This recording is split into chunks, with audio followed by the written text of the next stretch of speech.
사랑하는 성도 여러분, 한 주간 치열한 삶의 자리에서 정말 수고 많으셨습니다. 오늘은 2026년 5월 9일 여유로운 토요일 아침입니다.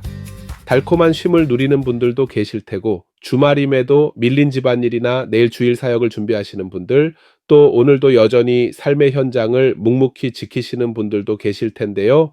어디에 서 계시든 매일 말씀의 자리를 붙들고 있는 여러분의 그 발걸음이 참으로 귀합니다. 그런데 성도 여러분, 한 주를 마무리하는 이 토요일 아침에 한 가지 정직한 질문을 드려도 될까요? 나는 다른 사람의 잘못에는 엄격하면서 정작 내 자신의 허물에는 너무 너그럽지 않았습니까?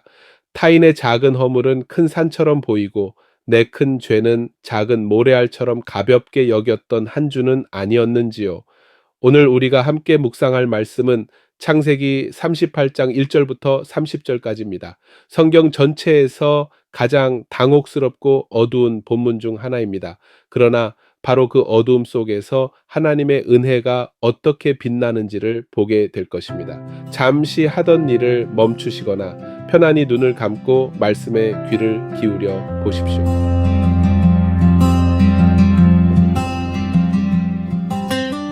그 후에 유다가 자기 형제들로부터 떠나 내려가서 아둘람 사람 히라와 가까이 하니라.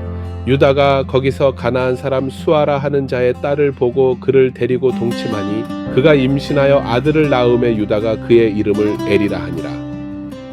그가 다시 임신하여 아들을 낳고 그의 이름을 오난이라 하고 그가 또 다시 아들을 낳고 그의 이름을 셀라라 하니라. 그가 셀라를 낳을 때에 유다는 거십에 있었더라. 유다가 장자 엘을 위하여 아내를 데려오니 그의 이름은 다말이더라. 유다의 장자 엘이 여호와가 보시기에 악함으로 여호와께서 그를 죽이신지라. 유다가 오난에게 이르되 네 형수에게로 들어가서 남편의 아우된 본분을 행하여 네 형을 위하여 씨가 있게 하라.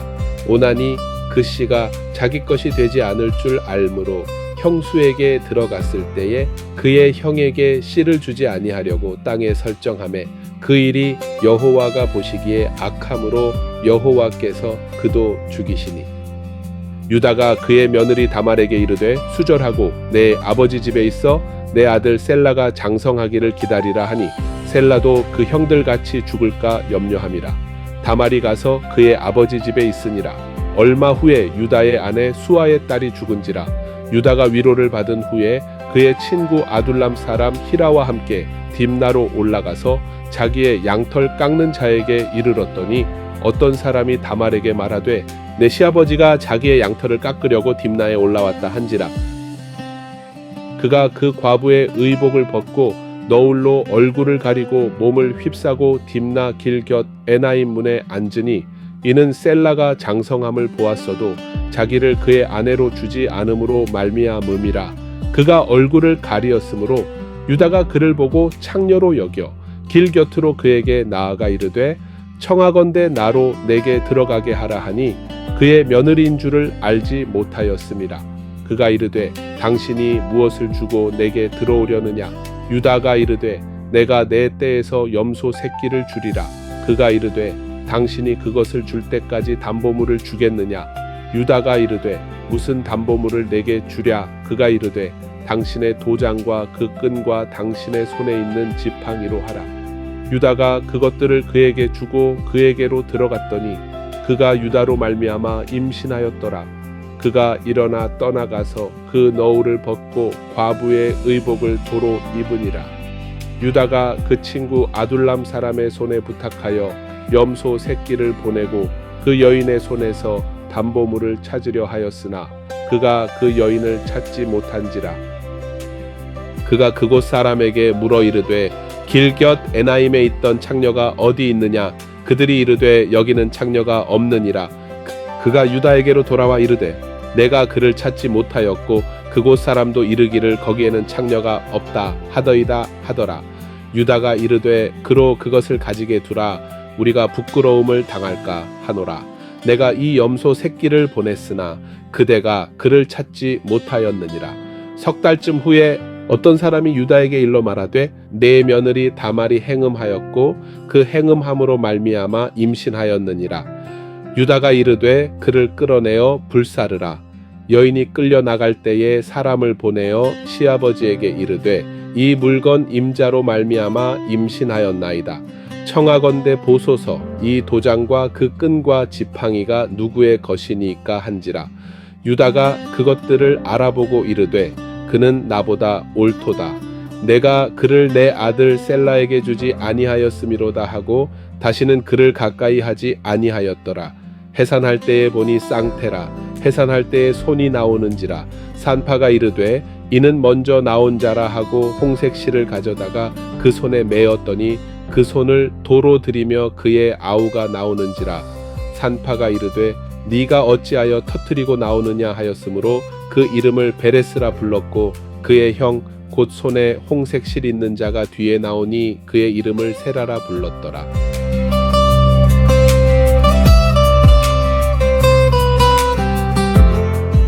성도 여러분, 창세기 38장은 성경에서 가장 어두운 장 중 하나입니다. 그런데 우리가 먼저 짚고 가야 할 것이 있습니다. 바로 이 본문이 놓인 자리입니다. 창세기 37장은 요셉이 형들에게 팔려 애굽으로 끌려가는 이야기입니다. 창세기 39장은 그 요셉이 보디발의 아내의 유혹 앞에서도 정결을 지키는 이야기입니다. 그 사이 정확히 그 한가운데에 38장 유다가 가나안 여인과 동침하고 며느리를 창녀로 오인하여 동침하는 이 부끄러운 이야기가 놓여 있습니다. 이것은 우연이 아닙니다. 성경 기자는 의도적으로 요셉의 빛과 유다의 어두움을 나란히 보여줍니다. 한쪽은 이방 땅에서 정결을 지키고 한쪽은 약속의 땅에서 타락합니다. 이 강렬한 대비 속에서 우리는 묻게 됩니다. 하나님은 도대체 누구를 통해 구원의 역사를 이어가실 것인가? 유다는 형제들을 떠나 내려갑니다. 내려가서라는 동사는 단순한 지리적 이동이 아닙니다. 언약 공동체로부터의 영적 이탈을 상징합니다. 그는 가나안 사람의 딸을 아내로 맞이하고 세 아들을 낳습니다. 그런데 첫째 엘이 죽고 둘째 오난도 죽습니다. 오난의 죄는 단순한 음란이 아닙니다. 당시 고대 근동 사회에는 수원법이라는 제도가 있었습니다. 형이 자식 없이 죽으면 동생이 형수와 결혼하여 형의 대를 이어주는 형제의 의무입니다. 훗날 신명기 25장 5절부터 10절의 율법으로 명문화됩니다. 그런데 오나는 형의 대를 이어줄 책임을 거부했습니다. 가문의 의무를 회피한 것입니다. 그리고 유다 자신도 똑같은 일을 합니다. 셋째 셀라마저 죽을까 두려워 며느리 다말에게 친정에 가 있으라고 합니다. 겉으로는 배려처럼 보이지만 사실은 책임 회피입니다. 다말을 가문 밖으로 밀어내고 자신의 의무에서 손을 떼는 것입니다. 오난의 죄가 유다의 죄로 그대로 이어집니다. 이 본문에서 가장 놀라운 인물은 다말입니다. 표면만 보면 다말은 시아버지를 속인 부도덕한 여인처럼 보입니다. 그러나 본문을 깊이 읽으면 다말은 잘못된 방법으로라도 옳은 것을 요구한 여인입니다. 그녀가 너울을 쓰고 길가에 앉은 것은 정욕 때문이 아닙니다. 이 가문의 자손을 잇겠다, 약속의 계보를 끊어지게 하지 않겠다 하는 절박한 결단이었습니다. 그리고 다말은 결정적인 증거를 보관합니다. 도장과 그 끈과 지팡이. 성도 여러분, 이것이 무엇입니까? 고대 근동에서 도장, 즉 인장은 오늘날의 신분증과 신용카드를 합친 것입니다. 끈은 그 도장을 목에 걸고 다니던 줄이고 지팡이는 가문의 권위와 신분을 드러내는 표식이었습니다. 즉 다말이 받아낸 것은 유다라는 사람의 신분 전체였습니다. 석 달이 지나 유다는 다말이 임신했다는 소식을 듣고 분노합니다. 그를 끌어내어 불사르라. 타인에게는 한없이 엄격한 그 외침, 정작 자신은 길가에서 창녀를 찾았던 사람이 이것이 우리가 가장 두려워해야 할 영적 위선입니다. 그런데 다말이 사람을 보내어 그 증거물을 내어놓습니다. 도장과 끈과 지팡이. 유다는 자신의 신분증을 보고 그 자리에서 무너집니다. 그리고 그의 입에서 한마디가 터져 나옵니다. 그는 나보다 옳도다. 성도 여러분, 이 말씀의 히브리어 원어가 매우 중요합니다. 옳도다라는 단어는 차다크라는 동사인데 이는 법정에서 사용되는 의의 선언입니다. 의롭다고 인정한다는 뜻입니다. 즉 유다는 단순히 내가 잘못했다고 말한 것이 아닙니다. 내가 피고이고 다말이 의인이다. 나를 고발한 그 사람이 옳다고 법정에서 자백한 것입니다. 이것이 참된 회개입니다. 변명을 멈추고 핑계를 내려놓고 자신의 신분증 앞에서 무릎 꿇는 것. 그리고 놀라운 반전이 일어납니다. 다말은 쌍둥이를 낳습니다. 그중 손이 먼저 나왔다가 들어가고 동생이 먼저 터뜨리고 나옵니다. 그 이름이 베레스입니다.